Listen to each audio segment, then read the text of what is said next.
Assalamualaikum warahmatullahi wabarakatuh. Halo Bapak Ibu sekalian, sahabat sekalian, para operator Arkas dimanapun Anda berada. Kali ini kita akan kembali menjawab pertanyaan yang masuk di channel kita, yang mana kali ini ada pertanyaan yang cukup bagus untuk kita bahas di kesempatan kali ini dari @Carmila Rumbino 1630 ya. Di sini beliau bertanya soal punya kasus yang sama seperti yang ada di video kali ini, yaitu tentang rencana belanja Juli baru realisasi Oktober. Namun di sini beliau katakan bedanya itu di bulan Juli hingga September ada transaksi belanja. Apakah tetap tutup BKU tanpa transaksi atau bagaimana? Jadi Bapak Ibu sekalian, yang teman kita tanyakan kali ini adalah terkait bagaimana cara untuk penginputan di BKU ya, jika seandainya dari bulan Juli hingga September 2025 kemarin, berarti tahun lalu ya, itu ada transaksi ya, ada transaksi belanja, namun untuk dana tahap 2-nya terlambat cair, misalkan baru masuk di Agustus atau mungkin baru masuk di September ya. Di sini tidak dijelaskan. Namun yang jelas di sini adalah di bulan Julinya itu sampai September ada transaksi ya. Bagaimana cara untuk penginputan di BKU-nya? Nah, sebelum kita menjawab pertanyaan kali ini, seperti biasa silahkan untuk Bapak Ibu sekalian yang mungkin saat ini kebetulan belum berlangganan di channel saya, silakan klik tombol subscribe-nya terlebih dahulu agar nanti Bapak Ibu sekalian tidak ketinggalan update terbaru yang kita update di channel Imran Prasetya. Baiklah, mari kita mulai saja sesi kita kali ini. Baik, di sini mungkin agak sedikit panjang ya untuk penjelasannya supaya nanti ini benar-benar dipahami oleh Bapak Ibu sekalian, terkhusus buat Ibu Carmila ya. Oke, di sini kita akan buka dulu aplikasi Arkasnya ya teman-teman sekalian, dan kita akan masuk ke bagian penatausahaan. Oke, di sini kita akan fokus ke yang tahun 2025 ya, karena untuk yang tahun 2026 di sini kita belum input BKU ya. Nah, tadi pertanyaannya adalah bagaimana cara penginputan BKU jika seandainya di tahap 2 itu ada transaksi dari bulan Juli hingga September, namun dana tahap 2-nya itu terlambat cair ya. Kita ambil contoh misalkan baru cairnya itu di bulan Agustus misalkan ya. Nah, itu bagaimana cara penginputannya? Apakah di bulan Juli ini tetap tutup BKU meskipun ada transaksi atau bagaimana ya? Nah, jadi di sini Bapak Ibu sekalian kita akan terangkan secara perlahan ya, dan semoga ini bisa dipahami.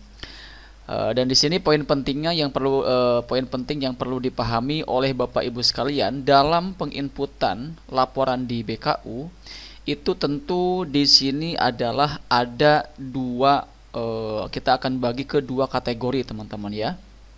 Kategori pertama adalah di bulan Julinya itu ada transaksi ya sampai September, tapi sebelum dana tahap 2-nya itu cair ya kan.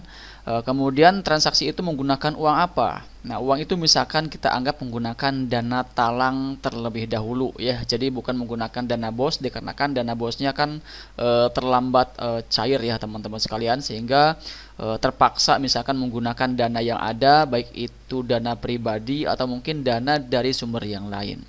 Nah, kalau misalkan kasusnya demikian, bagaimana cara penginputan di BKU-nya? Oke. Jika seandainya Bapak Ibu sekalian ada transaksi sebelum dana tahap 2 cair, di mana transaksi tersebut menggunakan dana talang, baik itu pribadi atau sumber yang lain ya, maka nanti tetap untuk penginputan di BKU-nya itu di bulan setelah kita dana tahap 2-nya cair dan setelah dana tahap 2 tersebut ditarik tunai ya. Jadi kita anggap atau kita kasih contoh misalkan dana tahap 2-nya itu baru cair di bulan September misalkan ya. Misalkan masuknya ke rekening Agustus tapi baru ditarik tunai di September misalkan ya. Nah, kalau misalkan kasusnya demikian, maka silahkan Bapak Ibu sekalian itu bisa tutup BKU Juli hingga Agustus ya, Juli hingga Agustus. Kemudian nanti laporkan transaksi yang dilakukan di bulan Juli hingga Agustus tersebut di bulan September. Ya, caranya adalah kita akan contohkan saja, kita akan ambil tampilan yang BKU 2026 ya, karena untuk yang 2025 sudah kita tutup sampai Desember. Contoh teman-teman ya, anggaplah ini adalah BKU bulan September ya. Nah, kemudian bagaimana cara kita untuk melaporkan realisasi anggaran yang dilakukan di bulan Juli hingga Agustus yang menggunakan dana talang? Caranya adalah masuk ke tambah pembelanjaan ya, kemudian masukkan tanggal transaksi. Untuk tanggal transaksi yang ada di langkah 1 ini itu minimal tanggalnya itu sama dengan tanggal penarikan tunai dari bank atau di atasnya ya, tidak bisa sebelumnya. Oke. Kita anggap misalkan melakukan tarik tunainya itu di September tanggal 20 misalkan ya. Nah, kita akan ambil tanggal 20 saja. Misalkan seperti itu. Nah, kemudian di sini Bapak Ibu sekalian, sebentar. Oh, di sini kebetulan kita belum melakukan tarik tunai ya. Oke lah, kita akan ambil contoh saja menggunakan non tunai ya. Misalkan non tunai. Oke, ini contoh saja. Seharusnya tunai jika seandainya transaksinya itu langsung cash, bukan melalui transfer ya. Ini kita contoh saja, jadi ini bisa diabaikan. Untuk step 1 ini Bapak Ibu sekalian bisa diabaikan, karena nanti kita fokus untuk pelaporan di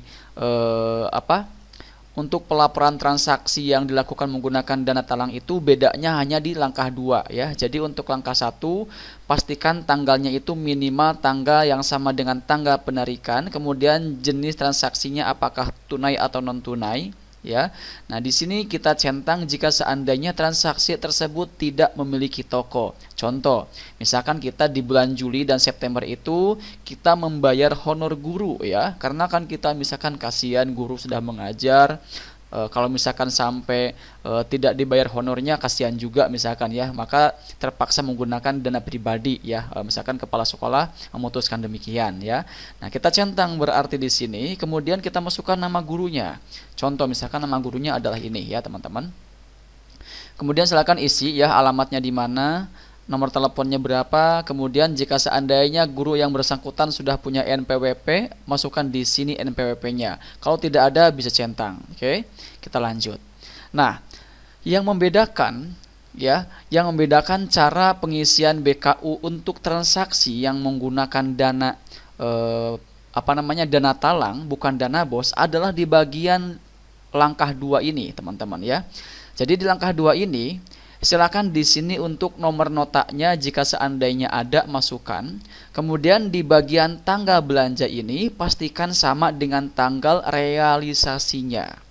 Ya, jika ini adalah BKU September, kemudian kita ingin melaporkan transaksi di bulan Juli dan Agustus yang menggunakan dana pribadi atau dana talang, contoh untuk bayar honor guru, maka di bagian langkah 2 ini, di bagian tanggal belanja garis miring nota ini, kita pilih tanggal yang sesuai. Berarti di sini kita ambil misalkan bulan Juli ya.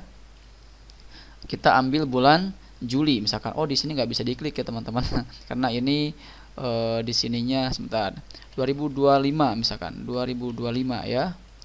Oh, nggak bisa karena ini BKU 2026 ya. Oke, nggak apa-apa ya. Pokoknya di sini di bagian langkah 2 ini Bapak Ibu sekalian, ini adalah langkah pentingnya ya. Langkah pentingnya yang membedakan kita melaporkan transaksi yang menggunakan dana talang untuk bulan yang sudah terlewat ya. Jadi jika seandainya ini bulan September, kemudian kita ingin melaporkan transaksi di bulan Juli atau Agustus, di mana itu menggunakan dana pribadi, maka di bagian langkah 2 ini kita pilih tanggal yang sesuai. Berarti kita pilih Juli ya. Contoh di sini kita pilih Juli ya. Kemudian tanggalnya tanggal di bulan Julinya itu tanggal berapa? Kita melakukan pembayaran honornya. Seperti itu ya. Contoh misalkan ini tanggal 8 Juli misalkan ya. Kemudian di sini kegiatannya kita pilih honor ya kan. Kemudian di sini operasional, kemudian namanya bersangkutan kita centang ya kan. Nah, kemudian akhiri dengan klik lanjut seperti itu, simpan.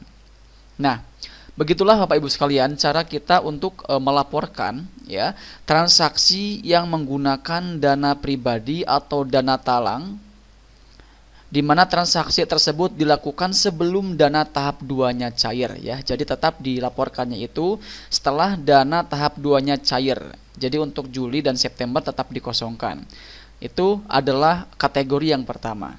Kemudian untuk kategori yang kedua adalah misalkan kita melakukan transaksi di bulan Juli hingga Septembernya itu menggunakan dana sisa dari tahap 1.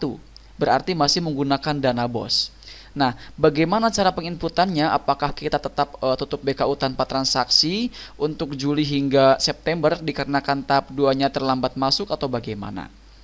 Nah, jika seandainya kasusnya adalah kita ada transaksi di bulan Juli atau Agustus di mana tahap 2-nya belum cair waktu itu, namun transaksi tersebut adalah menggunakan dana BOS dari sisa dana tahap 1.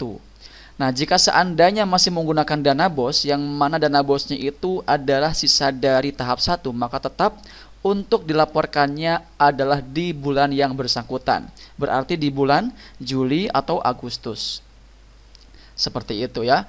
Oke, di sini kita harap Bapak Ibu sekalian bisa paham ya bahwa perbedaannya adalah jika seandainya transaksi tersebut dilakukan bukan menggunakan dana BOS karena dana BOS-nya itu terlambat cair ya. Contoh misalkan cairnya itu di bulan September tapi Juli hingga Agustus atau hingga September itu tetap ada transaksi namun menggunakan uang pribadi, maka nanti untuk pelaporannya itu tetap dilakukan setelah dana tahap 2-nya cair ya, sebagaimana yang tadi kita contohkan di awal. Jadi untuk BKU Juli, Agustusnya itu ditutup tanpa transaksi.